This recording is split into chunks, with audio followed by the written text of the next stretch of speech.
পৃথিবীতে দুই ধরনের মানুষ আছে। এক দলের মানুষ হচ্ছে ইন্টারন্যাশনাল ফুটবল পছন্দ করেন না, আরেক দলের মানুষ ইন্টারন্যাশনাল ফুটবল পছন্দ করেন কি করেন না সেটা প্রত্যেক মুহূর্তে প্রত্যেক উইন্ডোতে পাল্টান। সাবির ভাই, রামিন ভাই, আপনারা কোন দলে পড়েন আসলে? আমি পছন্দ করি ইন্টারন্যাশনাল ফুটবল।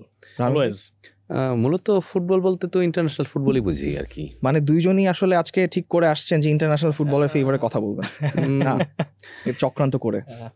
সেটা যাই হোক, ইন্টারন্যাশনাল ফুটবল আমরা পছন্দ করি কি করি না সেই আলাপটা দেওয়ার জন্যই আজকে আমরা বসেছি, কারণ ইন্টারন্যাশনাল নভেম্বর উইন্ডোটা শেষ হয়ে গেছে অ্যান্ড প্রবাবলি, সম্ভবত, আমি জানি না আপনার একমত হবে কিনা, but probably this was the best international window ever. সেটা নিয়ে তর্ক বিতর্ক হবে, কারণ তর্ক বিতর্কের ঊর্ধ্বে আমরা কথা বলবো অবশ্যই বাংলাদেশ 22 বছর পর, যদি কাগজে কলমের হিসেবে বলেন, সেটা ন্যাশনাল স্টেডিয়ামে তারা বাংলাদেশ জাতীয় দল জিতেছে ভারতের বিপক্ষে। সেই ঐতিহাসিক জয়ের অনেক পরত নিয়ে কথা বলার আছে, মূলত সেটা নিয়ে উদযাপন নিয়েই কথা বলা হবে। সেটার ভেতরে আসলে কি ঘটেছে না ঘটেছে তা নিয়ে হয়তো কথাবার্তা কিছু না কিছু হতে পারে, but this is a historic moment. এবং সব কিছু নিয়ে এই ইন্টারন্যাশনাল উইন্ডোতে যা যা হয়েছে, যা আপনি দেখেছেন, সব কিছু নিয়ে আজকে কথা হচ্ছে ডেইলি স্টারের রেগুলার স্পোর্টস পডকাস্ট পিচ পারফেক্টে। আমি আছি শরীফুল হক, আমার সঙ্গে আছেন সাবির ভাই, স্পোর্টস রিপোর্টার, এবং Ramin Talukdar, sports reporter, daily star. Welcome to the show. আমাদের আসলে এর বাইরে মানে কোনো কিছু নিয়ে কথা বলাটা এক জায়গা থেকেই শুরু হবে, সেটা হচ্ছে বাংলাদেশ ভারত ম্যাচ। কিন্তু টেকনিক্যালি তো 22 বছর পর জয় না, মানে যদি অ্যাকচুয়ালি হিসাব করি এটা 26 বছর পর জয়। সাউথ এশিয়ান ফেডারেশন গেমে সম্ভবত দশরথ রঙ্গশালায় ম্যাচ হয়েছিল, সেটার পর এই প্রথম বাংলাদেশের ঘরের মাঠে হচ্ছে। মতিউর রহমান মুন্নার গোল্ডেন গোলটা ছিল 22 বছর আগে, কিন্তু this was big, this was absolutely big, right? হ্যাঁ, মানে অবভিয়াস। আমরা আগে যে পডকাস্টটা করছিলাম, আপনি লাস্ট প্রেডিকশন জিজ্ঞেস করছিলেন, তো আমি প্রত্যাশা করেছিলাম যে জিতবো, সবারই প্রত্যাশা ছিল। বাট সেটা মাঠে বসে দেখা, যেহেতু গতকালকে মাঠে বসে দেখেছি, তো মাঠে বসে দেখা এবং সেটা গ্যালারিতে বসে আসলে আমারও টিকিট ম্যানেজ করতে হয়েছে, প্রেস বক্সের, আপনিও জানেন, আরেক ইতিহাস। এবং মাঠে বসে অ্যাঙ্গেলটাও খুব একটা ভালো ছিল না, যে অ্যাঙ্গেল থেকে খেলাটা দেখেছি। বাট মোরসালিনের অ্যাঙ্গেল থেকে দেখছেন নাকি অন্য অ্যাঙ্গেল থেকে? আমি মোরসালিন যখন গোলটা করে তখন আমি মাঠের এই পাশে, আমার জন্য খুব টাফ ছিল দেখাটা। আসলে আমি বুঝতে পেরেছি যে ওকে, বলটা জালে পৌঁছেছে। এবং অনেকদিন পর গ্যালারিতে খেলা দেখাতে যেটা হলো যে, মানে একটা তো টিভি ক্যামেরায় হয়তো আমরা দেখি যে দর্শকদের যে উন্মাদনা, সো এটা পাশ থেকে বসে দেখা, এটা আসলে, এবং একটা ফুলফিলমেন্ট নিয়ে বের হওয়া, একটা ম্যাচ দেখলাম, দেখে একটা আনন্দ নিয়ে যে বের হচ্ছি, এই ফিলটা আসলে দর্শক হিসেবে আমি বলবো যে বহু বছর পর পেলাম। না, এটা কিন্তু একটা খুব ইম্পর্টেন্ট পয়েন্ট আপনি নোট আউট করছেন, যে টেলিভিশনের ক্যামেরায় দেখা আর মাঠের ওই ইগল আইড ভিশন লেন্স দিয়ে দেখে অনেক পার্থক্য চোখে পড়ে। স্টেডিয়ামের অ্যাম্বিয়েন্স, খেলা দেখার এক্সপিরিয়েন্স পুরোই পাল্টে দেয়। আমি তো রামিন ভাইয়ের কাছে শুনতে চাই যে আপনি তো আনফর্চুনেটলি আপনাকে টেলিভিশনের সামনে দেখতে হয়েছে, সো ওই 22 বছরের ম্যাচ, আগের ম্যাচ এবং এই ম্যাচে মানে হোয়াটস দ্য ডিফারেন্স? মানে অবশ্যই আছে ডিফারেন্স, কিন্তু তারপরও মানে আপনার চোখে বাংলাদেশের এই বছরের পারফরমেন্সের পর কেন ইন্ডিয়ার ম্যাচটাকে আপনি মানে কিভাবে রেট করবেন? 22 বছর আগের ম্যাচটাও আমি টিভিতেও দেখছি, গতকালও কেন মানে আমরা সবাই আমি মানে এসের পরে মানে আমাকে একজন বলতেছে যে, রামিন তুমি কি মানে ম্যাচে স্টেডিয়ামে আছো? আমি বললাম নাই ভাই, আমি আজকে যাই নাই, তো আজকে জিতবো। কারণ আমি লাস্ট অনেকদিন যাবতে মাঠে যতগুলি ম্যাচে আমি কভার করতে গেছি, প্রত্যেকটা ম্যাচে হারতেছিল। আপনি আর যান না তাহলে? সেটাই মনে হইতেছে খুব ভালো হবে। কালকে যখন নাকি মানে কার্ডটা হয় নাই সামহাউ, তো পরবর্তী সময় মানে বাইরে যাওয়ার সুযোগ ছিল, তারপর আমি বলছি না, আমি আজকে ম্যাচটা পুরোপুরি দেখবো। আর মানে লাস্ট কয়েকদিন যাবত আমি খুব কনফিডেন্ট ছিলাম যে বাংলাদেশ জিতবে ম্যাচটা। তো এই জন্য একটু আফসোস হইতেছে যে জানতাম জিতবে, তারপরে যাই নাই। তবে যেটা হচ্ছে কথা, যে সেই মানে মতিউর মুন্নার যে গোলটা এখনও আমার মেমোরিতে আছে, সে গোল্ডেন গোলের ব্যাপারটা। এরপরে গতকাল যে মানে ম্যাচটা যখন জিতছিল, এটা আসলে খুবই ইম্পর্টেন্ট ব্যাপারটা হচ্ছে এইরকম যে ফুটবলের এখন একটা জোয়ার আছে। এখন ঠিক এমন একটা জোয়ার কিন্তু ক্রিকেটেরও কিছুদিন আগে ছিল আমাদের, কিন্তু ক্রিকেটে কিন্তু রেজাল্ট আনতে পারে নাই বলে ক্রিকেটটা আলটিমেটলি কিন্তু এখন অনেকখানি জনপ্রিয়তা কমছে। এখন ফুটবলে যে জোয়ারটা উঠছে, আমাদের রেজাল্ট দরকার ছিল, আমরা কিন্তু পারতেছিলাম না।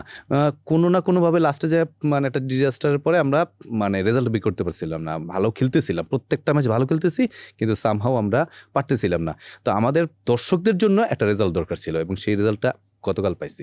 ফুটবলের মোমেন্টাম এই বছর কিন্তু যেভাবে পিক করছে এটা আগে কখনো করে নাই। আগে অবশ্যই ছিল হচ্ছে 90 এবং আর্লি 2000-এর দিকে, কিন্তু হামজা চৌধুরী, সমিত সোম, ফাহামেদুল, কিউবা, জায়ান, যত নামই নেই না কেন, এবং ইনক্লুডিং আমাদের নিজেদের, এখন তো সবাই নিজেদের, দেশি বাইরের বলে কোনো কথা নেই, তারা আমাদের নিজেদের খেলোয়াড়। তারা আসার পর এই জয়টা ইজ মনিউমেন্টাল ইন দ্যাট সেন্স যে অবশ্যই 22 বছর পর এরকম একটা মোমেন্টের জন্ম দেওয়াটা বাংলাদেশের ফুটবলের জন্য যেরকম দরকার ছিল, সবার জন্য দরকার ছিল। কিন্তু যেটা আমার কাছে সবচেয়ে বেশি স্ট্রাইক করেছে সেটা হচ্ছে যে বাংলাদেশ, আমার কাছে মনে হয়েছে স্টেডিয়াম থেকে আমি যেভাবে খেলা দেখেছি, নর্মালি বাংলাদেশ প্রচুর ভুল করে, প্রচুর মোমেন্টাম লুজ করে। আমার কাছে মনে হয়েছে বাংলাদেশ যেটা করতে চেয়েছে, হয়তো বাংলাদেশ সুন্দর ফুটবল খেলে নাই, কোট আনকোট সুন্দর ফুটবল যেটাকে বলে অ্যাটাকিং ফুটবল, কাউন্টার অ্যাটাক থেকে গোল আসছে, that's a different thing, different case, কিন্তু বাংলাদেশ কোনো ভুল করে নাই ইন দ্যাট সেন্স। বাংলাদেশ মাত্র ভুল ছিল মিতুলের, সামহাউ এটা হামজা ঠিক করে ছিল, ওটা হামজা যেটা বাকি ছিল ওইটাই উনি করছে। হামজা যে লাস্ট ডিট সেভটা দিছে আনইমাজিনেবল। কিন্তু ধরেন এখানেই ইম্পর্টেন্ট ব্যাপারটা, সাবির ভাই আপনি আসতেছি আপনার দিকে, সেটা হচ্ছে যে মিতুল মার্মা যখন প্রত্যেকটা বল ক্লেম করতেছিল লাস্টের দিকে, ওই যে মিতুলের বুটা, মিতুলকে যে দুয়োধ্বনি শুনতে হচ্ছিল, সেই দুয়োধ্বনিটাই হচ্ছে তখন আবার মিতুলকে চিয়ার আপ করছিল, মিতুল বলটা ধরে রাখছে। হ্যাঁ, এবং টেলিভিশনে যে ক্যামেরাটা আমি দেখছি, আমার কাছে মনে হচ্ছে মিতুলের acting was so bad, but we cheered for it. Acting was so bad, but ওটাই ম্যাচে দরকার ছিল। সাবির ভাই এটাই বলছিলাম যে আমরা হচ্ছে সেদিন আলাপ হচ্ছিল যে 4টা ম্যাচে আমরা পজিশন ধরে রেখেছি, ভালো খেলার চেষ্টা, মানে সুন্দর ফুটবল, কোনো কোট আন কোট। কালকে আমরা আসলে রেজাল্ট ওরিয়েন্টেড ফুটবল খেলেছি। আমরা ফার্স্টে গোলটা পেয়ে যাওয়াতে খুব ভালো হয়েছে, হয়তো এই প্ল্যানটাই হয়তো ছিল। আমার কাছে মনে হচ্ছে হামজা অনেক বেশি ডিপে খেলেছে, খুব বেশি অন্য ম্যাচগুলোর মতো উপরে ওঠার চেষ্টা করেননি। এবং রেজাল্টটা আনার জন্য আসলে যা যা করা দরকার, মানে আপনি যদি দিন শেষে, আমি যেটা বলতে চাচ্ছি যে 10 বছর পরে, 20 বছর পরে যখন আমি এই ম্যাচের কথা বলবো, আমি কিন্তু বলবো না যে এই ম্যাচে কি হয়েছিল, কয়টা অ্যাটাক আমরা করতে পেরেছি, আমাদের বল পজিশন কি ছিল, আমরা জিতেছিলাম। দিন শেষে আমার কাছে হচ্ছে এই জয়টা হচ্ছে গুরুত্বপূর্ণ। এবং মিতুলের অ্যাক্টিং নিয়ে বলতে গেলে, মিতুল যখন ভুলটা করে তখন আমি জাস্ট ওর কাছাকাছি গ্যালারিতে দাঁড়ানো, এবং তখন মানে যা যা হয় স্টেডিয়ামে আসলে আপনি বুঝতে পারছেন যে ধরনের ভাষার ব্যবহার হয়। কিন্তু যখন শেষ দিকে ওর অ্যাক্টিংটা ছিল আসলে যে ওয়ার্ল্ড কাপে, সম্ভবত ক্রিকেট ওয়ার্ল্ড কাপে আফগানিস্তান বাংলাদেশ ম্যাচে একজন প্লেয়ার পা ধরে আফগানিস্তানের প্লেয়ার পড়ে গেল, মানে আমরা বুঝতেই পারছি যে এটা খুবই অ্যাক্টিং, কিন্তু মানে আমার কাছে মনে হচ্ছে আচ্ছা ঠিক আছে, এটাই তো দরকার, মানে আমার কাছে মনে হচ্ছিল এটাই দরকার। এবং শেষ 10টা মিনিট, এবং যখন এক্সট্রা টাইম 6 মিনিট দিল, লাইক আমরা হয়তো এক্সপেক্ট করেছিলাম হয়তো 5 মিনিট, আমি এক্সপেক্ট করেছিলাম 6 মিনিট দিল, এবং আমরা যে মানে সময় নষ্ট করাটাও একটা আর্ট ফুটবলের জন্য, এটাও একটা আর্ট। যে মিতুল গতকালকে মানে পাস মার্কের উপরে পেয়ে গেছে, হ্যাঁ, সেটা হয়তো খালি চোখে সবাই বুঝতে পেরেছে যে হচ্ছে না, কিন্তু সেই জিনিসটাও দরকার ছিল আমাদের জন্য, রেজাল্টটার জন্য দরকার ছিল। Very true. এবং রামিন ভাই, এখন কথা হচ্ছে ইতিহাস যখন আমরা ঘাটবো, পরিসংখ্যান যখন আমরা ঘাটবো, তখন আমরা দেখবো সম্ভবত হাভিয়ার কাবরেরার বাংলাদেশের হয়ে শেষ ম্যাচটা তিনি ইন্ডিয়াকে হারিয়ে শেষ করেছিলেন। আমরা জানি হাভিয়ার কাবরেরার কন্ট্রাক্ট আছে হচ্ছে সিঙ্গাপুর ম্যাচ পর্যন্ত, যেটা 31শে মার্চ। কিন্তু যদি আমার এক্স কলিগদের কথা ঠিক হয়ে থাকে এবং সবকিছু যদি ওইরকমভাবেই আগায়, যদি কন্ট্রাক্ট রিনিউ করা না হয়, তাহলে এটাই সম্ভবত হাভিয়ার কাবরেরার শেষ match. So is it a brilliant way to sign off? মানে আমরা হাভিয়ার কাবরেরা আসলে অধ্যায়টাকে কিভাবে দেখবো পুরো বাংলাদেশের? আসলে সমালোচনা তো অনেক করা হয়েছে, কিন্তু কাবরেরার অধীনে কিন্তু আমার কাছে যা মনে হয়, এর আগে আমরা মানে যাদের অধীনেই খেলছি লাস্ট জ্যামিডিয়া পর্যন্ত, ফুটবল খেলা যে মানে অ্যাটাক করা যায়, বাংলাদেশ যে অ্যাটাক করে খেলবে, এই জিনিসটা কিন্তু কাবরেরার সময় শুরু হয়েছে। আমার কাছে যেটা মনে হয়, জ্যামিডিয়ার সময় আমরা ফুল মানে কি বলে বাস পার্কিং এর মতোই খেলছি। আমার কাছে একদম স্পষ্ট মনে আছে যে কটা ম্যাচ আমি খেলছি। এখন একদম কোল্ড উইন্টার মর্নিং এই জিনিসটা মানে কাবরেরার হাতেই শুরু হয়েছে। তো এখন ব্যাপারটা হচ্ছে যে সবকিছুরই একটা মানে মানুষের একটা পর্যায়ে থাকে যে আমি এই স্টেপ পর্যন্ত যাইতে পারি। যখন বাংলাদেশ টিম মানে সাধারণ মানের টিম ছিল তখনকার ব্যাপার আলাদা, তখন কাবরেরা ঠিক ছিল। এখন যখন আমাদের এখানে ইনক্লুশন হয়েছে হামজা, সমিতদের মতো প্লেয়ার, তখন মনে হয়েছে যে কাবরেরা আসলে পারতেছে না। তখন মনে হইতেছে যে না, আমাদের আরেকটু ভালো মানের কোচ দরকার। আর তাছাড়া মানে নির্দিষ্ট কিছু প্লেয়ারের প্রতি তার একটা এক্সট্রা প্রীতি ছিল, এই কারণে কাবরেরা আমাকে মনে হয়েছিল যে আসলে চলতেছিল না। কিন্তু ওভারঅল কিন্তু মানে বাংলাদেশের ফুটবলের মানটা কিন্তু কাবরেরাদের চেঞ্জের যে ব্যাপারটা কাবরেরাদের, হ্যাঁ আমরা অবশ্যই বলবো যে হামজা আসার পরে চেঞ্জ হয়েছে, কিন্তু এর আগেও তো আমরা কিছু ম্যাচ জিতছি। এই আমরা কি বলে সাফে তো আমরা অলমোস্ট মানে চ্যাম্পিয়ন হয়ে যাওয়ার মতো অবস্থা হয়ে গেছিল, কিন্তু মানে ওই ব্যাড লাগছে। কিংবা আপনি গতকালকের ম্যাচে জাস্ট উইনিং গোলের স্টেটটার কথা আমরা চিন্তা করি, বাকি হিসাব তো হামজা না থাকলে তো আমরা গোল খেয়ে উড়ে যেতাম ওখানে, কিন্তু গোলটা তো আসছে বেসিক্যালি আপনার সাদের হেডার, মুরসালিনের ফ্লিক, রাকিবের ওই যে রানটা নিল মানে অদ্ভুত সুন্দর, মানে দুর্দান্ত রান, আর মোরসালিনে পোক করা। সো বেসিক্যালি ধরেন হামজা সমিত ছাড়া যে বাংলাদেশ, তাদের থেকে তো গোলটা আসছে, কিন্তু আলটিমেটলি এটা খুবই স্বাভাবিক, চোখে বোঝা যায় যে হামজা সমিত থাকলে বা জায়ান ওয়াজ ব্রিলিয়ান্ট, মানে আমি ভাবছিলাম যে ওর বয়স অল্প, হয়তো মানে ওইভাবে মানে করতে পারবে না, বাট সত্যি আসলে আমি মানে পুরোপুরি জায়ান তো ব্রিলিয়ান্ট ছিল, বুঝলাম। আপনি সাদার সিনিয়র সোহেলরানার পারফরমেন্স রেট করেন কালকে। মানে এইটা কিন্তু সাধারণত প্রতি ম্যাচে আমরা দেখি যে সাদ, সোহেল রানা, ফাহিম, এই তিনজন একজন একটা ডিজাস্টার করবো আর একটাতে আমরা গোল খাবো। মানে কালকে কোইন্সিডেন্টলি তিনজন ব্রিলিয়ান্ট ছিল। মানে আমার কাছে মনে হয়েছে ফাহিম অ্যাটাকিং এ দুর্বল ছিল, কিন্তু না, আমার কাছে মনে হচ্ছে Fahim off the ball played one of the best matches, off the ball one of the best matches খেলছে সোহেল রানা। এবং সোহেল রানা হামজার একটা কমিউনিকেশন দেখছিলাম যে হামজা বলছিলেন সোহেল রানাকে ওই জোনে বল দিতে, তারপর সোহেল রানা যেভাবে ইম্যাকুলেটলি ওই জোনটা কন্ট্রোল করেছেন, ইট ওয়াজ অ্যাবসলিউটলি ব্রিলিয়ান্ট। সাদও কোনো ভুল করেননি, মানে আমার কাছে মনে হয়েছে সাদ খুব যথেষ্ট পজিশনিং দেখে ঠিকঠাক রেখেছে। এখন হাভিয়ার কাবরেরা পরবর্তী বাংলাদেশ, জানি না হাভিয়ার কাবরেরা পরবর্তী বাংলাদেশ বলছি, একটা স্পেকুলেশন অবশ্যই, কিন্তু পরবর্তী বছরে বাংলাদেশের সাফ ফুটবল থাকবে, বেশ কিছু ফ্রেন্ডলি ম্যাচ থাকবে আপ আনটিল সম্ভবত বিশ্বকাপ বাছাইয়ের ম্যাচ আসার আগে। So it's I think it's a good way to sign off. পরের বছরে বাংলাদেশের কাছ থেকে আমরা কি এক্সপেক্ট করতেছি আসলে? রিয়েলিস্টিক এক্সপেকটেশন সাফ চ্যাম্পিয়নশিপের ব্যাপারটা আসলে এটা তো অনেক মানে পলিটিক্যাল যেহেতু রিজনস আছে, সো সাফ চ্যাম্পিয়নশিপ হয় কিনা সেটা একটা ব্যাপার। সো ফ্রেন্ডলি ম্যাচগুলো সেই ক্ষেত্রে হয়তো আমাদের থাকবে। এখন ওই যে সমিত আজকে যেরকম কথা বললো যে সে আজকে শ্রীমঙ্গল গিয়েছে, সেখানে গিয়ে বললো যে ভবিষ্যৎ ভালো দেখতে পায়। আমিও আসলে সমিতের সুরে বলতে চাই যে আমিও ভবিষ্যৎ ভালো দেখতে চাই বা দেখছি। লাইক হামজা, সমিত, জায়ান যাদের কথা আমরা বলছি, ইভেন আমি এর আগেও বহুবার বলেছি যে রাকিবকে আমি আসলে উইংয়েই চাই।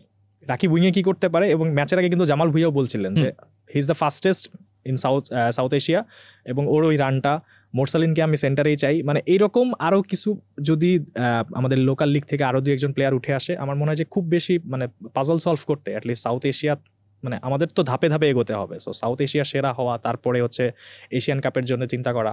তো আমার মনে হয় যে আর 2-3-4টা জায়গায় যদি আমরা ঠিক করতে পারি, আমাদের বাংলাদেশের ভবিষ্যৎ আসলেই ভালো। গ্রুপ সি থেকে বাংলাদেশের ভবিষ্যৎ আসলে নাই আপাতত, এটা ধরে নিতে হচ্ছে। কিন্তু গ্রুপ সি এর কিছু সমীকরণ যদি হিসেব করি, সিঙ্গাপুর গতকালকে হংকং, চায়নাকে হারিয়ে উঠে গেছে এএফসি এশিয়ান কাপের মূল পর্বে, উইচ ইজ লাইক 1984 এর পর সম্ভবত প্রথমবার। তখন তো তারা হোস্ট নেশন ছিল। তবে এই সিঙ্গাপুরের সঙ্গে বাংলাদেশের ম্যাচ 31 তারিখে। যদি সিঙ্গাপুরের সঙ্গে যেতে পারে বাংলাদেশ, সেক্ষেত্রে সেকেন্ড স্পটটা বাংলাদেশ হয়তো নিতে পারবে, উইচ ইজ অলসো হিউজ বাংলাদেশের হিসাব করলে, যেখানে ইন্ডিয়া হাইয়েস্ট র্যাঙ্ক টিম ছিল এই গ্রুপগুলোর মধ্যে। সো আবার বাংলাদেশ যখন গতকালকে এইরকম একটা ম্যাচ খেলছে, আমার কাছে মনে হয়েছে সকালবেলায় ঘুম থেকে উঠার পর, আমি অবশ্যই সকালে ঘুম থেকে উঠে ম্যাচটা দেখি নাই, সকালে ঘুম থেকে উঠে হাইলাইটস দেখছি। কুরাচাও জ্যামাইকার ম্যাচটা ওয়াজ সামথিং সিমিলার, মানে দ্য ওয়ে কুরাচাও প্লেড। জ্যামাইকা একটার পর একটা অ্যাটাক করে যাচ্ছে, একটার পর অ্যাটাক করে যাচ্ছে, অদ্ভুত ম্যাচ। কুরাচাও উঠে গেছে ওয়ার্ল্ড কাপ। কুরাচাও আসলে কুরাচার উত্থানটা আমার জন্য মানে একটা মানে অনুপ্রেরণাদায়ক একটা ব্যাপার, যে কুরাসা যখন উঠছে, মানে আমি কোথাও বাংলাদেশের একটা মানে মিল পাইতেছিলাম যে ওরাও এই নানা ধরনের মানে ডাচ প্লেয়ার, ইংলিশ প্লেয়ারদের ইনক্লুড করে টিমটা যে স্ট্রং করছে মাত্র 2 বছরের ভিতরে পুরো রাতারাতি চেঞ্জ হয়ে গেছে। তা আমাদের তো এমন একটা সিজন ট্রানজিশন গেল, হ্যাঁ কিছু প্লেয়ার আসছে। যাই হোক, কুরাসাও মাত্র ছোট্ট একটা দেশ বলতে কি, একটু আগে আমি মানে একটু গুগল নার্চার করতেছিলাম যে এটা ঠিক বলতে গেলে কি, আমাদের এলাকার 4-5টা ইউনিয়ন হয় না, 4-5টা ইউনিয়ন যোগ করলে যে একটা জায়গা হবে, ওই রকম একটা জায়গা। বৃহত্তর কারণ বাজার, ফার্মগেট, ধানমন্ডি জুড়ে দিলে একটা কুরাসাও হয়ে যাবে। এইটাই আর কি, যে এই 3-4টা জোন যোগ করলে একটা কুরাসা হয়ে যায়। সেই দেশটা উঠছে। 1.5 লাখ লোক তো আপনি গুলিস্তান দাঁড়াইলে দেখতে পাবেন। এক্স্যাক্টলি, একটা গুলিস্তানের সমতুল্য পরিমাণে। It's a huge thing, it's a huge thing. যে আমরা ভাবছিলাম যে কেপ ভার্ডের এইবারের উত্থানটা ওয়ার্ল্ড কাপে সম্ভবত সবচেয়ে ব্রিলিয়ান্ট সুন্দর একটা স্টোরি, কিন্তু সম্ভবত কুরাসাও সেই স্টোরিটাকে আই থিঙ্ক বিট করে ফেলছে। Smallest ever nation কুরাসাও। তারপর কোন দেশটা ছিল আমি এখন মাথায় আসছে, কুরাসার পর আইসল্যান্ড ছিল, কুরাসাও, আইসল্যান্ড, কেপ ভার্দে। এবং গতকালকে দেখলাম যে কুরাসাওর যিনি ম্যানেজার ডিক আভগার্ড, হ্যাঁ উনি ছিলেন না উনি মাঠে ছিলেন না গতকালকে। ডিক আভোকাডের হচ্ছে ওয়াইফ অসুস্থ ছিলেন, তিনি ছিলেন নেদারল্যান্ডসে, এবং তার যে অ্যাসিস্ট্যান্ট কোচ তিনি দাঁড়িয়েছিলেন, এবং ম্যাচ জেতার সাথে সাথে তিনি একটা কাইন্ড অফ মানে টেক্সট রেডি ছিল, congratulations boys, you played really well. মানে এই ধরনের স্টোরিগুলো আসলে ইন্টারন্যাশনাল ফুটবল ছাড়া না আপনি ক্লাব ফুটবলে কখনো পাবেন। এই যে আমরা যে শুরুটা করলাম যে ইন্টারন্যাশনাল ফুটবল কি বেস্ট ফুটবল কি না, এই ডিবেটটা আপনি এখানেই আটকে যাবেন যে এইরকম ম্যাচ যখন আপনি দেখবেন। ওয়ার্ল্ড কাপ তো আসার বাকিই আছে, ওয়ার্ল্ড কাপ কোয়ালিফায়ার ম্যাচগুলো থেকে আমরা যেরকম স্টোরি পাচ্ছি, এটা তো আসলে মানে আনপ্রেসিডেন্টেড, এই স্টোরিগুলো কোথাও পাওয়া যায় না আসলে। তাই মানে শুধু মানে কুরাসাওয়ের যে ওয়ার্ল্ড কাপ, প্রথমত হচ্ছে যে প্রথম প্রশ্ন থাকে, যেমন এই বছর দুয়েক আগেও তো কুরাসাও তো একটা ট্রলের বিষয়বস্তু ছিল বাংলাদেশে, যে আর্জেন্টিনা আমাদেরকে নতুন নতুন দেশের নামের সাথে পরিচয় করিয়ে দেয়। তার একটা ছিল কুরাসাও, 7-0 গোলে জিতে আর্জেন্টিনা, মেসি হ্যাট্রিক করে। সেই কুরাসাও 2 বছরের পরে ওয়ার্ল্ড কাপের মঞ্চে খেলবে। এবং গল্প তো ছোট ছোট অনেক গল্প, যে কুরাসাও আসলে একটা দেশ কিনা, একটা অটোনমাস এরিয়া নেদারল্যান্ডস এর আন্ডারে এখনো হচ্ছে, তারা সম্ভবত নেদারল্যান্ডসের ওই কিংডমের অংশ, হ্যাঁ অ্যামেন্ডমেন্টের অংশ। তারপরে তাদের কোচের কথা আপনি বলছিলেন ডিক, উনি হচ্ছে 78, সো ওয়ার্ল্ড কাপে উনি যাচ্ছেন দ্য ওল্ডেস্ট কোচ হিসেবে। অটো রেনেগালের সম্ভবত, যদি যান, অটো রেনেগালের রেকর্ডটা ভেঙে ফেলছেন। মানে প্রত্যেকটা আসলে গল্পগুলোই না, মানে এটা কি বলবো, ইভেন ডিক আভোকাড নিজে কল করেছিলেন কুরাসাওর বোর্ডকে। প্রথমে হচ্ছে লুই ফন হালকে রিচ করা হয়েছিল, লুই ফন হাল বলছেন যে তোমরা কি বিশ্বকাপ জিততে পারবা না, তোমাদের কোচ হবো না, এটা কোনো কথা। তারপর হচ্ছে ডিক আভোকাড নিজেই ফোন করছে, তোমাদের নাকি একটা ভ্যাকেন্সি আছে, I am very much interested. উনি মনে 4টা দলকে নিয়ে অলরেডি বিশ্বকাপ খেলেছেন, it's also a record for him যে উনি এইরকম একটা দলকে নিয়ে যাচ্ছেন। আরেকটা ডাচ কলোনি, যদিও এখন অটোনমাস, তারা যেতে পারতো, কিন্তু আনফর্চুনেটলি তারা কিন্তু মানে স্পটে ছিল যাওয়ার জন্য, কিন্তু ম্যাচটা হেরে গিয়ে সুরিনামের কথা বলছি বেসিক্যালি। এখনো সুযোগ আছে, হ্যাঁ সেই পয়েন্টটাও আসবো। কিন্তু হাইতিরটাকে কিভাবে দেখবেন? হাইতির মতো একটা দেশ, যেখানে যেই গ্রুপে আপনার হন্ডুরাস আছে, বাংলাদেশের খুবই প্রিয় হন্ডুরাস, কিন্তু এই ব্যাপারটা আমি খুবই অবাক হয়েছি যখন বাংলাদেশের খুবই প্রিয় হন্ডুরাসের কথা বলছি। আমাদের যারা অডিয়েন্স আছেন ইউটিউবে যারা দেখেন, তারা এটা রিলেট করতে পারেন নাই। এতটাই পুরানো হয়ে গেছে কি হন্ডুরাস, যে বাংলাদেশে একটা ক্রেজ ছিল হন্ডুরাস ওয়ার্ল্ড কাপের সময়, পুরোটা সময় ক্রেজ ছিল। এবং হন্ডুরাস তো ওরা ভেবেছিল যে আমরা মানে বাংলাদেশ আসলেই সমর্থক, মানে তারা তো ধন্যবাদ সোশ্যাল মিডিয়াতে জানিয়ে এটা নিয়ে একাকার অবস্থা। সো হন্ডুরাসের চান্স না পাওয়াটা আসলে একটা অবাক করা ব্যাপার। যদি আমরা হাইতির কথা বলতে চাচ্ছি, কোস্টারিকাটাও সবচেয়ে আরো বেশি। মানে হাইতি লাস্ট ওয়ার্ল্ড কাপ খেলেছে আমি যদি মনে করি 74, সো 74 এর পরে 2026। এবং কোস্টারিকার কথা বলতে গেলে তো আসলে 2014 ওয়ার্ল্ড কাপের কথা আসে, লাইক ইতালি, উরুগুয়ে, তারপরে গ্রুপে কে ছিল ইংল্যান্ড এবং কোস্টারিকা। সেই গ্রুপ থেকে কোস্টারিকা গ্রুপ চ্যাম্পিয়ন হয়ে কোয়ার্টার ফাইনাল পর্যন্ত যাওয়া, সেখানে দুর্ভাগ্যজনকভাবে পেনাল্টি শুট আউটে বাদ পড়া। হয়তো ব্রায়ান রুইজের কথা অনেকেরই মনে থাকবে, ইংলিশ প্রিমিয়ার লিগে খুব ভালো খেলেছেন। সো কোস্টারিকার বাদ পড়াটা আসলে মানে এইটা একটা অবাক করা ব্যাপার, যেহেতু অলরেডি কনকাকাফ থেকে হচ্ছে আমেরিকা, কানাডা এবং মেক্সিকো কোয়ালিফাই করে ফেলেছে। তো আমরা এরপরে ধরবো যে অবশ্যই ফার্স্ট স্পটটা হবে কোস্টারিকা, সেটা না হয়ে হাইতি কোয়ালিফাই করে ফেলেছে। সো এটা একটা মানে বিগ একটা কি বলবো অ্যাচিভমেন্ট তাদের জন্য আসলে। মানে হাইতির যিনি হাইতির হেড কোচ হাইতিতে পাও পর্যন্ত রাখতে পারেন নাই কখনো, যে দেশের তিনি কোচ। কারণ হাইতি 2021 সাল থেকে নিজেদের দেশে ওরা ম্যাচ খেলতে পারে না। অ্যান্ড ওখানে বেশ গ্যাং ওয়ারফেয়ার চলছে, প্রেসিডেন্টকে অ্যাসাসিনেট করার পর অদ্ভুত সিচুয়েশন। এইরকম একটা দেশ ওয়ার্ল্ড কাপে খেলে তো বাংলাদেশ তো আজকের ম্যাচটা ওরা খেলছে হচ্ছে কুরাসাও, এক্স্যাক্টলি, হ্যাঁ ম্যাচটা খেলছে কুরাসাও। বাংলাদেশ তো আসলে এক্সপেক্ট করতে, ধরেন কুরাসাওর মতো নাম, আমি অবশ্যই এখানে ছোট করছি না বা বাংলাদেশকে যে খুব করছি, তা আমরা অনুপ্রেরণা হিসেবে নিচ্ছি। এক্স্যাক্টলি, যে আপনি যখন দেখবেন খেলার স্টাইলের সঙ্গে অনেকটাই বাংলাদেশের মিল আছে, যেরকম পিচে খেলা হচ্ছে, লাইক ধরেন যে নতুন সাইকেল শুরু হবে রামিন ভাই, আমি জানি না কি হতে পারে, বাংলাদেশ হতে পারে কিছু একটা, আমি জানি না। আমি তো মানে কি বলে আশাবাদী যে নেক্সট যে ওয়ার্ল্ড কাপ বাছাই আসবে ততদিনে হামজা, সমিত ওরা টিমে একদম ফিট হয়ে যাবে। এখন পর্যন্ত ওরা নতুন আসছে, ওইভাবে লোকাল প্লেয়ারদের সাথে যেটা মানে কি বলে একটা কম্বিনেশনের যে ব্যাপারটা, ওইটা কিন্তু 100% হয় নাই। আমরা আশা করি যে নেক্সট ইয়ারে গেলে মানে হবে আরো 2-4টা। আর সম্ভবত আমার কাছে যেটা মনে হয় যে একটা ভালো গোলকিপার আমাদের দরকার। আমাদের কি বলে মার্টিনেজ বা মানে কি বলে কর্তুয়ার মতো গোলকিপার না, যেটা হইতেছে আমাদের কিন্তু আমিনুল ছিল one of the best goalkeeper বলা যেতে পারে, মানে তখনই টপ লেভেলের গোলকিপার ছিল। বিপ্লব ভট্টাচার্য, আমরা কানন, সেলিম, মহসিন ওদের তো দেখছি, তো মিতুল মার্মা মানে ওই কোয়ালিটিটা নাই। কেন নাই আমি বুঝতে পারতেছি না। সে প্রতি ম্যাচে একটা ভুল করতেছে, একটা ভালো গোলকিপার দরকার, যার একটু হাইটটাও একটু দরকার আছে, যে একটা গোলকিপার আসলে পুরো একটা টিম চেঞ্জ হয়ে যায়। যেটা আমি বলতে পারি আর্জেন্টিনার ক্ষেত্রে 18 বিশ্বকাপে আর্জেন্টিনার যে টিমটা ছিল সেই টিমটাতে শুধুমাত্র একটাই কমতি ছিল, একটা ভালো গোলকিপার ছিল না। অন্যথায় যেই টিমটা ফ্রান্সের সাথে হারছে, যে ম্যাচটা হয়েছে তাতে মানে জেতা উচিত ছিল আর্জেন্টিনার, কিন্তু সামহাও গোলকিপারের কারণে ওই ম্যাচটা হেরে গেছে। ওই ম্যাচটা জিতলে হয়তো 18তেই একটা কিছু হয়ে যেতে পারে, হয়নি। এইরকম অনেক উদাহরণ আছে, যেমন মানে লিভারপুলের সাথে মানে যে মানে লাস্ট চ্যাম্পিয়ন্স লিগটা রিয়াল মাদ্রিদ জিতলো শুধুমাত্র কোর্তোয়ার কারণে। তা আমাদের এই গত কয়েকটা ম্যাচে আমরা দেখতেছিলাম যে গোলকিপারগুলি আমাদের মিতুল মার্মা ওইভাবে পারতেছে না। একটা ভালো গোলকিপার, একটা ভালো কোচ, এইটাও কিন্তু একটা এই বৃহত্তর বিতর্কের অংশ, যে আপনি একটা ইন্টারন্যাশনাল ম্যাচে আপনি বল প্লেইং গোলকিপার দিয়ে আসলে করবেনটা কি?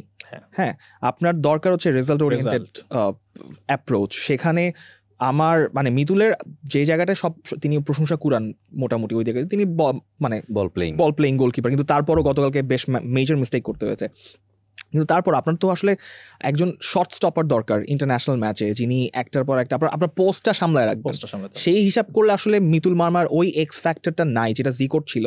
জিকো যে কারণে আসলে সাফের ওই টুর্নামেন্ট দিয়ে বা এরও আগে যে কয়টা ম্যাচ তিনি খেলছেন, ওই ম্যাচগুলোতে তার পারফরমেন্স দিয়ে তিনি আলাদা করে নিজেকে চেনাইছেন। বাট এটা ভালো কথা বলছেন আমিন ভাই, যে বাংলাদেশ আসলে গোলকিপিং মানে গোলকিপিং পজিশনে ওই জায়গাটাতে আসলে পাইপলাইনে বলেন বা যেভাবেই বলেন, যারা বাকি আছে সুজন, শ্রাবণ, তাদেরকে আসলে বাজে দেখার সময় আছে। বাট সেটা নিয়ে আলোচনা আমাদের অনেক পরে যে করতে হবে, মার্চ মাসে যে উইন্ডোতে।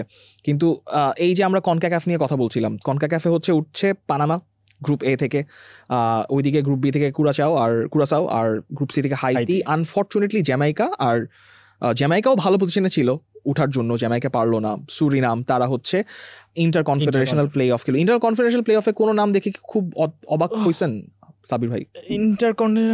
I guess Congo, DR Congo, মানে ওদেরকে তো আসলে হারাতে হয়েছে কাকে? নাইজেরিয়াকে এবং ক্যামেরুনকে। মানে এটা আমার কাছে অবিশ্বাস্য লাগতেছে যে ক্যামেরুন, নাইজেরিয়া, কত বড় বড় প্লেয়ার এখানে আছে। ওসিমানের মতো প্লেয়ারের টিম খেলবে না বিশ্ব। আপনার নাইজেরিয়ার কোচ তো হচ্ছে অভিযোগ তুলছে যে ভুডু করতেছিল আপনার ডিআর কঙ্গোর গোলকিপার ওয়াজ ডুইং ভুডু, এবং এইটা নিয়ে সে রেফারির সাথে কোনোভাবেই তর্কে করে করবে না। মানে যখন চান্স এমবেমা পেনাল্টিটা কনভার্ট করলেন, তারপরও যে তিনি বলছেন না এটা ইটস নট ফিফার, আমি যে মনে হয় না এটা কোনো রেগুলেশন আছে। But this is a huge story DR কঙ্গোর জন্য, যে ডিআর কঙ্গো আগে তো সম্ভবত জায়ের নাম ছিল 1974 যখন তারা ওয়ার্ল্ড কাপ খেললো। তারা ওয়ার্ল্ড কাপে যাচ্ছে বলে ওয়ার্ল্ড কাপে যাওয়ার থেকে এক স্টেপ আগে আছে সম্ভবত। আমি যতটুকু জানি ডিআর কঙ্গো আর ইরাক সম্ভবত ডিরেক্টলি সিডেড, এবং তারা হচ্ছে মানে বেসিক্যালি ফাইনালে চলে যাচ্ছে। আমাদের নিউ ক্যালেডোনিয়া, বলিভিয়া, এদিকে হচ্ছে জ্যামাইকা, সুরিনামকে খেলে আসতে হবে হচ্ছে একটা সেমিফাইনাল। সেটার ড্রটা আমরা 20 তারিখ জানতে পারবো। আর একটু অ্যাড করি, সেটা হচ্ছে ডিআর কঙ্গোর ব্যাপারে একটু মানে যদি মানে এটা কাকতালীয় হোক বা যাই হোক, একটু আশাবাদী হইতে পারি হয়তো। সেটা হচ্ছে যে হাইতির কারণে। হাইতি একটা ওয়ার্ল্ড কাপই খেলেছে, সেটা হচ্ছে 1974-এ। ডিআর কঙ্গো যখন ওদের নাম ছিল জায়ারে, তখন ওরা খেলেছে 1974-এ। দুইটা টিমই 1974-এ খেলে, এবং দুইটা টিম খুবই ডিজাস্টার পারফরমেন্স ছিল অবভিয়াস বড় মঞ্চে। ফার্স্ট রাউন্ডে দুইটা টিমই 14টা করে গোল কনসেপ্ট করছিল। সো এখন হাইতি চলে গেছে, তো যদি মানে ফুল সার্কেল মিলে যায়, ডিআর কঙ্গোর আসলে যাওয়ার কথা। এবং আমি মনে করি যে ডিআর কঙ্গো আসলে যাওয়া উচিত। মানে যেই পারফরমেন্সটা আপনি যখন নাইজেরিয়া এবং ক্যামেরুনকে হারাবেন, অবভিয়াসলি মানে এমন ইকুয়েশন মিলালে তুমি মনে সম্ভবত আর্জেন্টিনার ক্ষেত্রে মিলে দিতে পারো। আমি মানে কবে জানি দেখতেছিলাম যে নাইজেরিয়া যেই বছর ওয়ার্ল্ড কাপে যায় না, ওই বছর নাকি চ্যাম্পিয়ন হয়। ইভেন নাইজেরিয়ার স্টোরিটাও খুবই অদ্ভুত। ধরেন অ্যালেক্স আয়োবি হচ্ছে রাবাতে হোটেলে গিয়ে বাইরে ভিডিও দিচ্ছে যে এটা মানে দেখে মনে হচ্ছে গুলিস্তানের একটা হোটেল। হ্যাঁ, নো অফেন্স টু গুলিস্তান যথেষ্ট সুন্দর জায়গা, কিন্তু অ্যালেক্স আয়োবিদের থাকার মতো হয়তো জায়গা না। এরকম একটা জায়গায় দে ওয়ান এগেইনস্ট গ্যাবনের সঙ্গে জিততে কোনো ঝামেলা হয় না। কিন্তু গ্যাবনের ম্যাচের আগে তাদের যেই ক্যাপ্টেন ট্রস্ট এখন হচ্ছে ডিরেক্টলি বললেন তাদের সাথে বোর্ডের ঝামেলা চলছে, সেটা নিয়ে তারা ট্রেনিং ক্যান্সেল করে দিলেন। তারপর ইমার্জেন্সি মিটিং কল করা হইলো, প্রেসিডেন্ট হচ্ছে ফোনে ছিলেন কোচের সঙ্গে, প্লেয়ারদের সঙ্গে। তারা বললেন ঠিক আছে, they will play the tournament. কারণ সম্ভবত 1.5 বছরে তাদের পেমেন্ট দেওয়া হয় না, পেমেন্ট তারা পাচ্ছেন না। সেই ম্যাচটা জেতার পর নাইজেরিয়া ম্যাচ খেললো অ্যান্ড নাইজেরিয়া হেরে গেল। নাইজেরিয়া না থাকা কিন্তু একটা হিউজ লস। আমরা নাইজেরিয়ার মতো টিমকে দেখবো না, তাদের ওই খুবই দুর্দান্ত একটা নাইকির জার্সি হয়তো দেখতে পারবো না। ইটস আনফর্চুনেট, বাট কিছু করার নেই আর কি, because DR Congo played really well. কিন্তু যে দুইটা দলকে আবার ওয়ার্ল্ড কাপে দেখা যাবে এরকম ডিআর কঙ্গো এবং মানে ওইদিকে হচ্ছে আপনার হাইতির মতো, সেটা হচ্ছে নরওয়ে আর স্কটল্যান্ড। বেসিক্যালি স্কটল্যান্ড ডেনমার্কের সাথে যা করলো আনইমাজিনেবল। মানে এটা আসলে ওই যে আয়ারল্যান্ডের ম্যাচের পরে বিভিন্ন জায়গায় বলা হচ্ছিল, মানে শিরোনাম ছিল যে this is why we love football. So আমার কাছে মনে হয় ওই সেম জিনিসটাই আবার কালকে রাতে আমি ফিল করলাম যে this is why we love football, যে 90 মিনিট পর্যন্ত 2-2 আপনি লিড নিয়েছেন, লিড হারাচ্ছেন, ড্রয়ের সিচুয়েশনে আছে, এবং যখন টিএনই গোলটা করলেন, এটা আসলে মানে এগুলো ভাষায় প্রকাশ করাটা আসলে কঠিন। 28 বছর পরে আপনি আবার আরেকটা ওয়ার্ল্ড কাপে যাচ্ছেন, এবং আমি কিভাবে বুঝবো, মানে বোঝানোটা হচ্ছে ওদের কোচের কথা দিয়ে আমি বলি যে ওদের কোচ, যে স্কটল্যান্ডের কোচ স্টিভ ক্লার্ক হচ্ছে কালকে ম্যাচটা হয়েছে, আজকে সকালে ঘুম থেকে উঠে উনি একটা বাইট দিয়েছেন এরকম যে প্রতিদিন একজন ম্যানেজার হিসেবে যখন আমি ঘুম থেকে উঠি তো আমার একটু পেট গুড়গুড়, বুক জ্বালাপাড়া করাটা খুব স্বাভাবিক প্রেশারের কারণে। তো বলছে যে আজকে ঘুম থেকে উঠি দেখি আমার কোনো কিছুই ফিল হচ্ছে না, মানে এবং এটা বলছে আর এটা তো অদ্ভুত, মানে এই ফিল তো আমার হয় না অনেকদিন। সো এইটা হচ্ছে আসলে মানে ইন্টারন্যাশনাল ফুটবলের মজাটা এই জায়গায়, যে একটা রাতের মধ্যে গল্পটা একদম পুরোপুরি বদলে যাচ্ছে। এবং স্কটল্যান্ড 28 বছর পর ওয়ার্ল্ড কাপে, নরওয়ের জন্য স্টোরিটা সেম, নরওয়ে 28 বছর পর ওয়ার্ল্ড কাপে। আমার যতদূর মনে আছে ফার্স্ট ওয়ার্ল্ড কাপটা আসলে আবছা মনে আছে, খুব ছোট ছিলাম, 98 সালে ফার্স্ট ওয়ার্ল্ড কাপ নরওয়ে ব্রাজিলকে হারিয়ে দিয়েছিল গ্রুপ পর্বে। সেই নরওয়ে, আচ্ছা আমিন ভাই আরো ভালো বলতে পারবেন, সেই নরওয়ে ইতালিকে 2 লেগ মিলে 7টা গোল দিয়েছে, আর্লিং হালান্ড 16টা গোল করেছে গ্রুপ লিগ স্টেজে, সেই নরওয়ে আবার ওয়ার্ল্ড কাপে আসছে। সো এই মানে ইন্টারন্যাশনাল ফুটবল এটি আসলে অনেক গল্প। নরওয়ে কি ডার্ক হর্স বলা যায় আমিন ভাই এই সামনের ওয়ার্ল্ড কাপের জন্য? যেতে পারে, হালান্ডের মতো প্লেয়ার যে নাকি মোটামুটি 2টা চান্স পেলে একটা গোল আমরা ধরে নিতে পারি।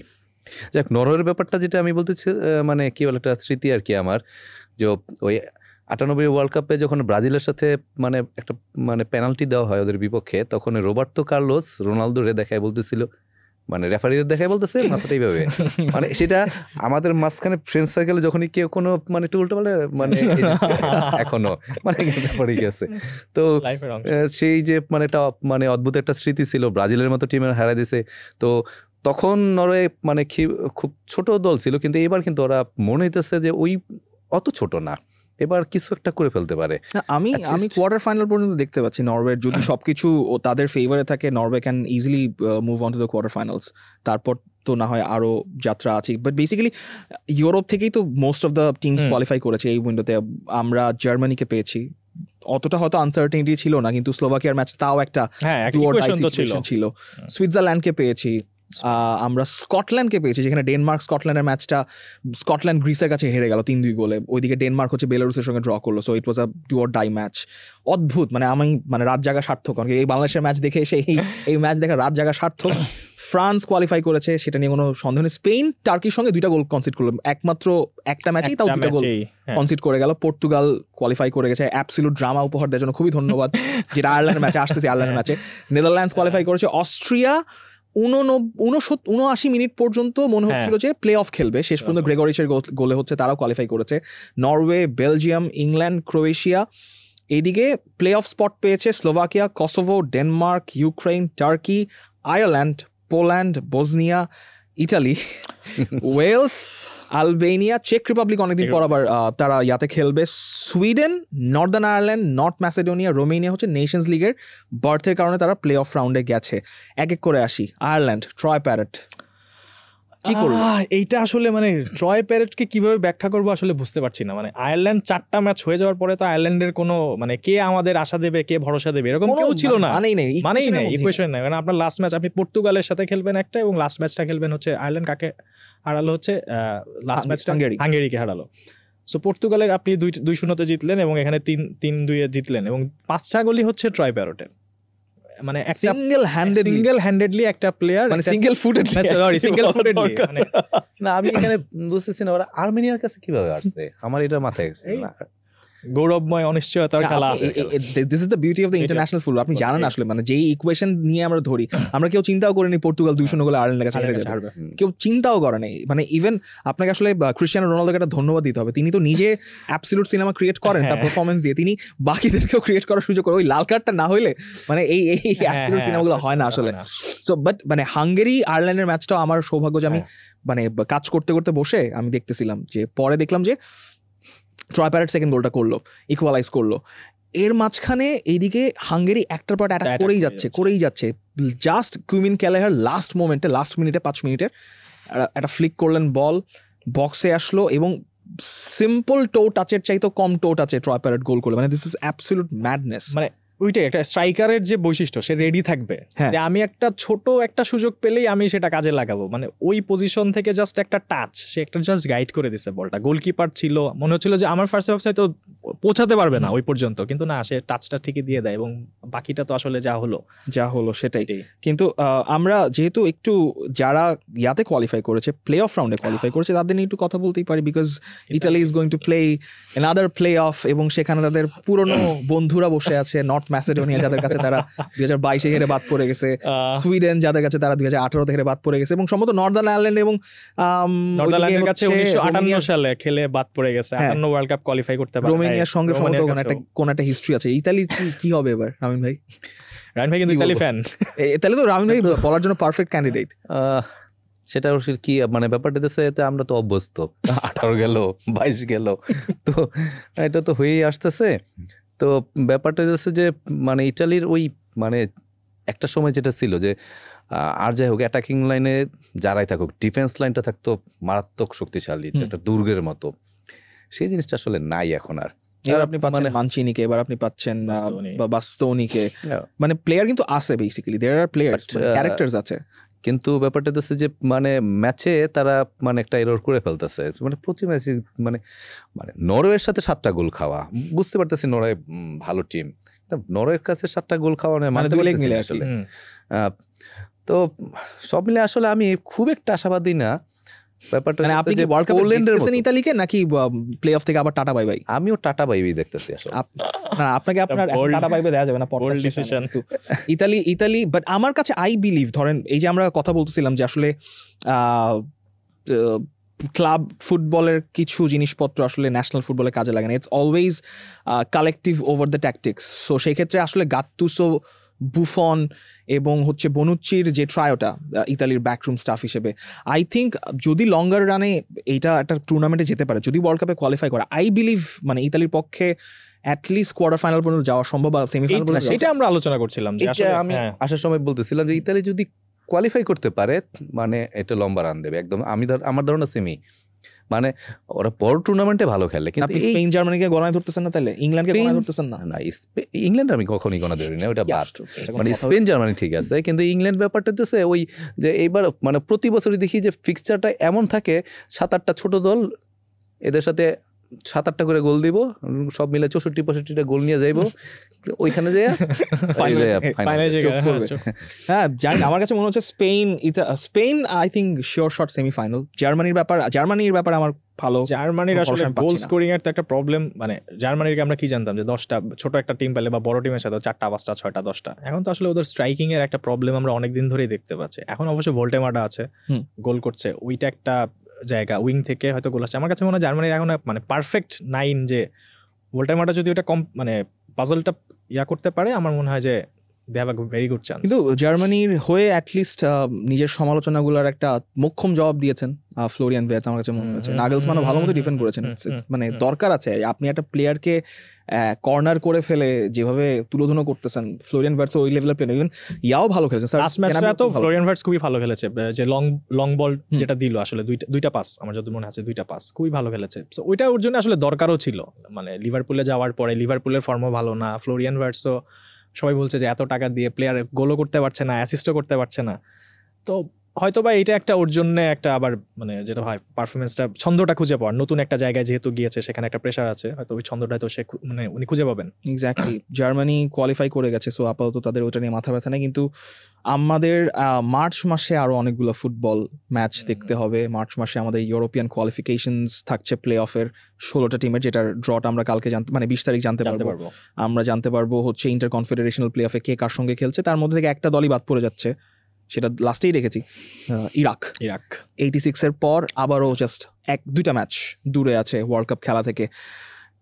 ওইখানেও মানে অ্যাবসলিউট সিনেমা লাস্টের দিকে যে ইরাকের ম্যাচটা মানে এইটাই মানে সব মনে হলো যে লাস্ট রাউন্ডের জন্য অনেক কিছু জমা রাখা, এটাই তো বাছাই পর্বের শেষ রাত ছিল। সো অনেক কিছু জমা রাখা। আপনি 90 মিনিটের খেলা কয় মিনিট এক্সট্রা টাইম আপনি দেখবেন? 2 মিনিট, 5 মিনিট, 10 মিনিট, এক্সট্রা টাইমের 17 মিনিটে গিয়ে গোল ভাই। এবং 2টা ম্যাচই কিন্তু দুর্দান্ত, 1-1 ফার্স্ট লেগ, সেকেন্ড লেগও 1-1। 17 মিনিটের সময় পেনাল্টি থেকে গোল, অনেক ভিএআর চেক হলো, অনেক কিছু হলো, এবং 17 মিনিটের সময় মানে 107 মিনিটের সময় গোল। আমার যতদূর মনে আছে প্রিমিয়ার লিগে আমি লাস্ট গোল দেখেছি 102 মিনিট, 17 মিনিট মানে হচ্ছে কি যে আপনি 102 মিনিটের হচ্ছে লিভারপুল আর আর্সেনালের ম্যাচ সম্ভব হ্যাঁ লিভারপুল গোল না করি, মানে হচ্ছে আপনি আসলে একটা এক্সট্রা টাইম যে 30 মিনিটস অ্যাড হয় তার মধ্যে একটা হাফ আপনি খেলে ফেলেছেন এবং সেইটা খেলে আপনি ওয়ার্ল্ড কাপে যাচ্ছেন। এবং ইরাকের জন্য 86 এর পরে ওরা হয়তো ফার্স্ট ওয়ার্ল্ড কাপ কোয়ালিফাই করতে পারে। এশিয়া থেকে আরেকটা টিম যেটা হয় প্রক্সিমিটির কারণে হয়তো বা থাকবে যে আরেকটা এশিয়ান টিম ওয়ার্ল্ড কাপে যদি আমরা দেখতে পারি আর কি, যে এশিয়া অত ভালো করার একটা সুযোগ থাকবে। সো সেই হিসাবে মানে good luck to them. Ramin ভাই, এই ইন্টারন্যাশনাল উইন্ডোকে আপনি 10-এ কত দিবেন? আসলে যেহেতু বাংলাদেশ জিতছে আমি তো 10ই দিতে চাই, তো 9 আর কি। এটা তো খুব খারাপ কাজ, আমি 10-এ 11 দিব মানে অফ দ্য চার্টস। হ্যাঁ সেটা অবশ্য 10-এ 10 ঠিক আছে, অফ দ্য চার্টস মানে এরকম ইন্টারন্যাশনাল।